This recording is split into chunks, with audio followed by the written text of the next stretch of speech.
Today we're going to do how to find the inverse of a composite function. So we learned yesterday how to find the inverse of a function. So if we do f of x to a function, we find the function, and yesterday we learned how to find the inverse for that. Today we're going to learn about composite functions. So for example, if we did f to the function, then we did g to the function, how we find the inverse for that. Now, looking at this, if we put x inside of f and then we put that inside of g, how do we write that? That is written as g f of x. Is everybody happy with that?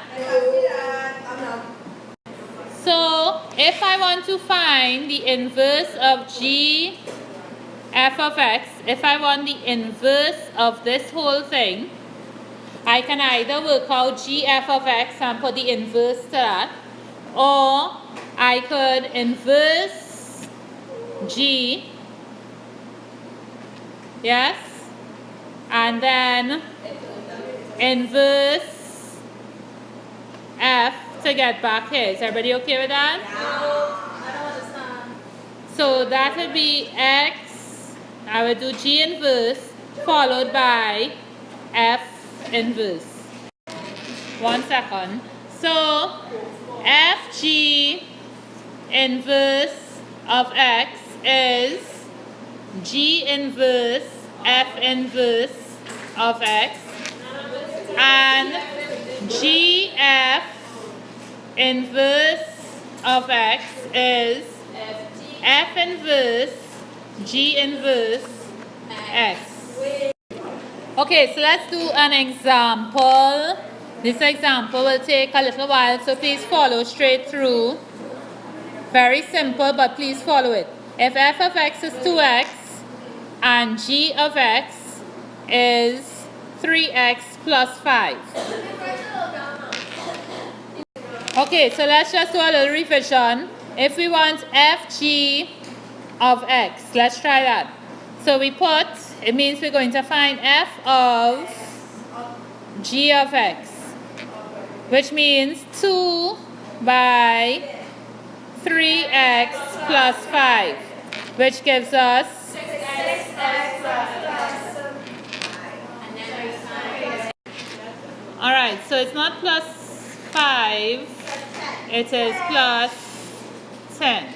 So fg of x is 6x plus 10.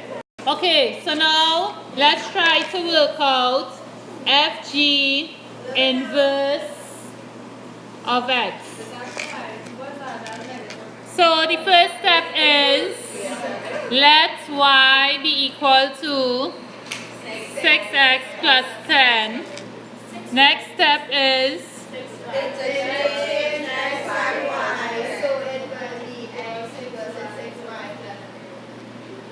so we get x is equal to 6y plus 10.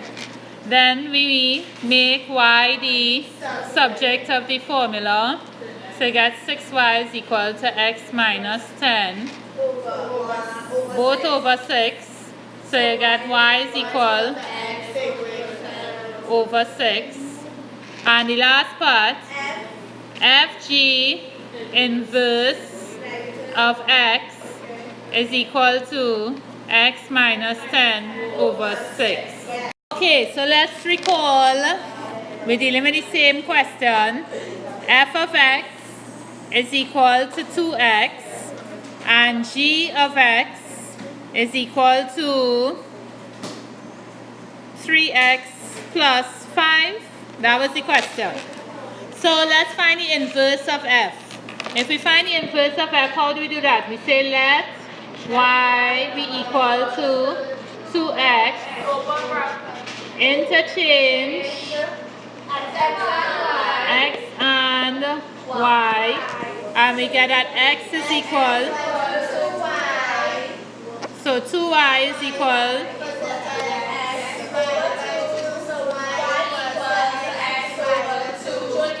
so f inverse x is equal to x over 2. Now let's do it for g. Let Y equals 3x plus 5. Interchange x and y. X equals 3y plus 5.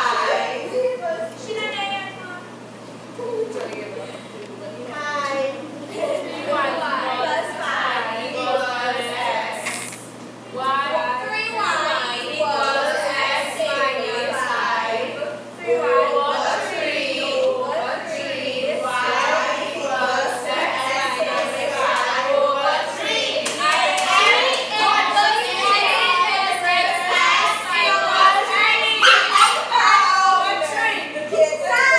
So we have f of x is equal to, sorry, f inverse of x is x over 2, and g inverse of x is x minus 5 over 3. Okay, so we want to work out fg inverse of x given those two functions. So we know fg inverse of x would be, what would that be? G inverse f inverse x, which means that we are going to put, okay, so it means we're going to put f inverse inside of g inverse. We know that f inverse is x over 2. So we're going to put that in g inverse. So everywhere we see x in g inverse, we're going to replace it with x over 2. Is everybody okay with that? Alright, so this becomes x minus 10 over 2, and over 3 means divided by 3. So we'll get x minus 10 over 2 multiplied by 1 over 3. So x minus 10 all over 6. And if we check back, we will see that that's the same answer that we got just now.